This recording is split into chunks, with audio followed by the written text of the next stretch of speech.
Yeah, I don't know where, I don't know. I didn't get to hear the interview or whatever Khabib had said about it. But look, I've trained with both of them. They're both phenomenal. Like both of them are animals. BJ was just as dominant as Khabib was in the gym when it came down to training, but just different stylistically.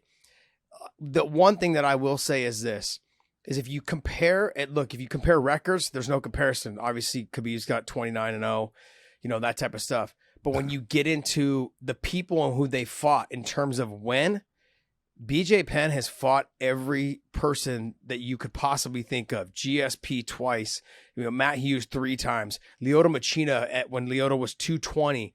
I mean, he's fought Renzo Gracie, Rodrigo Gracie, Gomi when Gomi was one of the best in the world. He fought him before anyone ever had heard of him. He paid for him. No. Everyone had heard of Gomi at that time. He fought him when Gomi was hot. Yeah, when Gomi was hot, and he smashed him. I was there at that fight. He beat the crap out of Gomi, made him look like he didn't belong in there. And then everyone says, well, yeah, but look at, he lost all the fights at the end. Yeah, he'd already done everything. He'd already done everything. He just wasn't the same. He wasn't the same guy towards the end there. And I'm not trying to make any excuses for him, but if I was to match them both up in their primes, it would be I think it'd be one of the best fights. One thing that BJ had was he had a lot of punching power. Khabib, not as much punching power, but his stand-up works for him and what he does. The other thing that BJ does very well is that he had really good balance on one foot with his dexterity. People try to take him down. He'd hop around. He could skip out of things. He could turn his knee out and get away from takedowns. He was phenomenal in takedown defense. Maybe towards the end of his career, where people remember, they're like, oh, he got smashed always on the bottom. He just towards the end there, after his Frankie losses, he wasn't the same guy anymore. But if you look at some of the ways he dominated top guys, I mean, you guys got to go back to the very first GSP fight where GSP tried to quit on the stool after the first round, and BJ, and then they made him go back out there and he was able to get the win over BJ, but BJ was piecing him up with the jab and a right hand. BJ had punching power. He started forcing people to break, and it didn't matter who you were. And like I said, his grappling when he got on top was nasty. Khabib, when he gets on top, is nasty. It's hard for me to compare the two because I train with both of them. I like both of them. They're both phenomenal fighters, but I would agree they're number 1 and number 2. I don't think anybody else should be above BJ or Khabib. Those are the two guys. Now, how you place them is up to you guys. But if you look at who they have fought in terms of when they won the title or who they beat or who they've matched up against, BJ's got the better record in terms of who he's beaten throughout his career. That's it. That's all I can say. That doesn't mean that Khabib couldn't have kept going because, BJ did it for longer, but that doesn't mean that Khabib couldn't have kept going and been 35 or 40-0. He probably could have been, but it just wasn't in the cards. So it's hard for me to choose who would be better, but I do agree that they're 1 and 2 or 2 and whoever is first. I don't care how you place them, but everyone's going to look at BJ and be like, oh yeah, his record's almost 500. Yeah, but look at the fucking people he fought. That's the thing.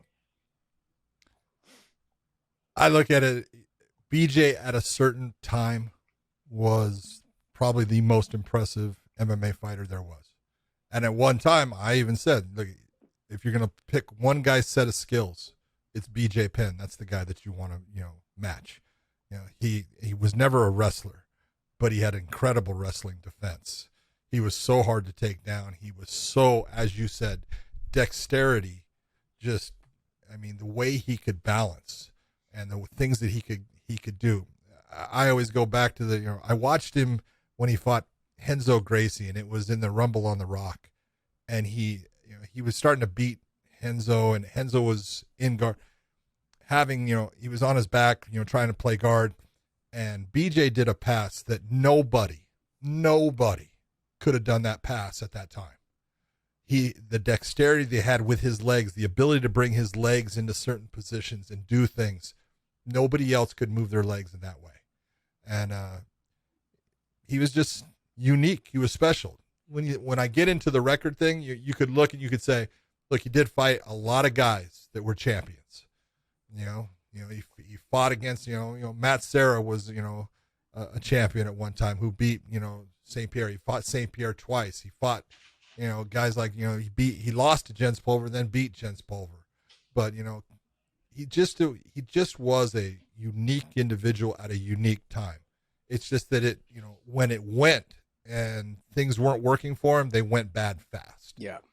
But, I look at it, I'm going to say, who was the most dominant guy I ever saw? Still, it's Khabib. Yeah, Sorry. I agree with you. And I was in the cage with both of them a lot, and I did a lot of BJ's fights, and I love him. Most dominant guy I've ever seen is that guy from Dagestan. No, I agree with you. I'm not taking away from that at all. I'm just saying when you compare, it's not fair to compare the two in their careers because one fought all the way up to 200, up to heavyweight when he fought Lyoto at 220. And if you go back and watch that fight, I believe he dropped Lyoto with a punch, and then Lyoto smashed him a little bit after that. But there was some moments in that fight where they were throwing down, and Lyoto was 220 and BJ was 190. You know what I mean? And so, and with Matt Hughes at the time people thought he was unbeatable at the time that BJ beat him. And if you go back and watch that fight, Matt was a monster. He was a monster. One of probably the strongest guy I think I've ever had grab a hold of me. I was like, holy cow. He had like leather hands. Yeah. And but if you go back and watch that first fight, because I was on that card when I fought Hermes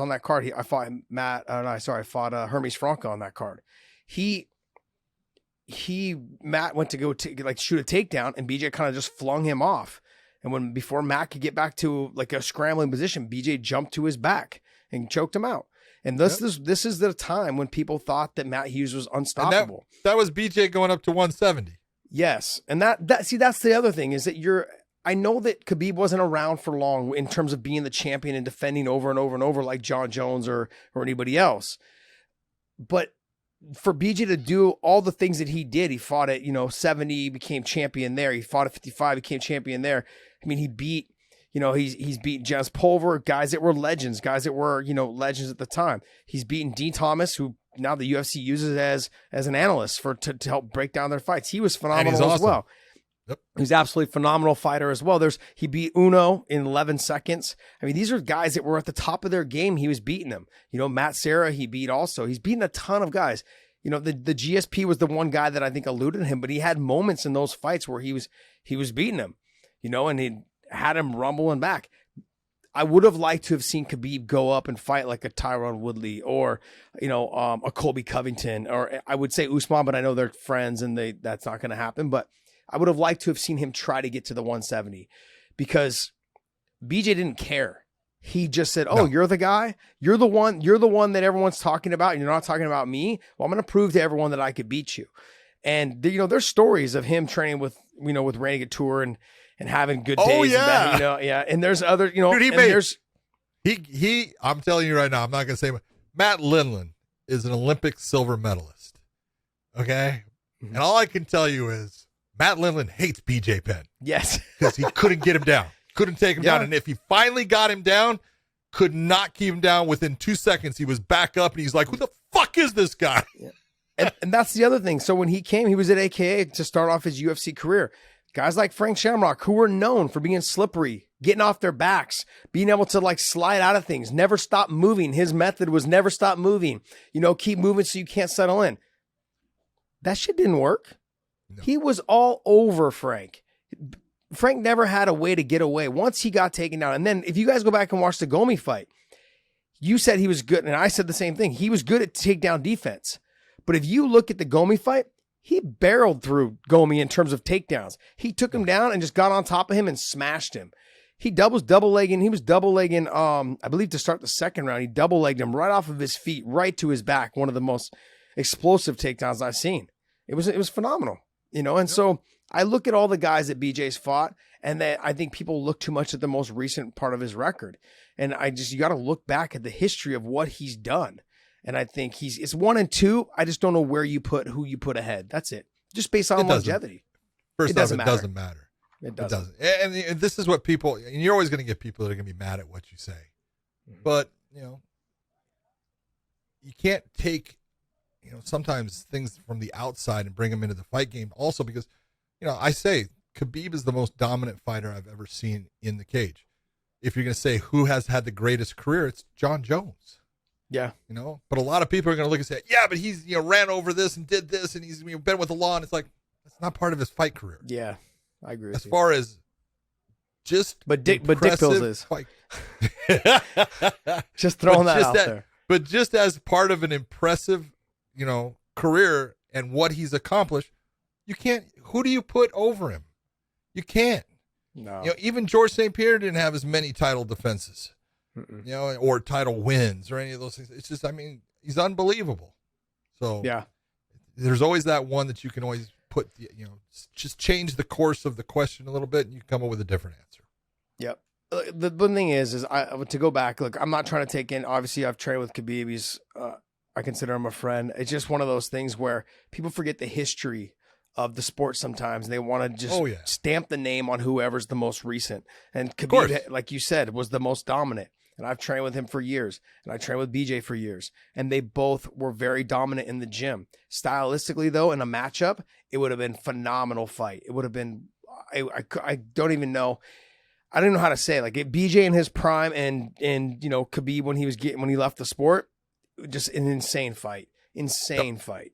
So it's something we can just sit here and just dream about. There you go. 100% agree.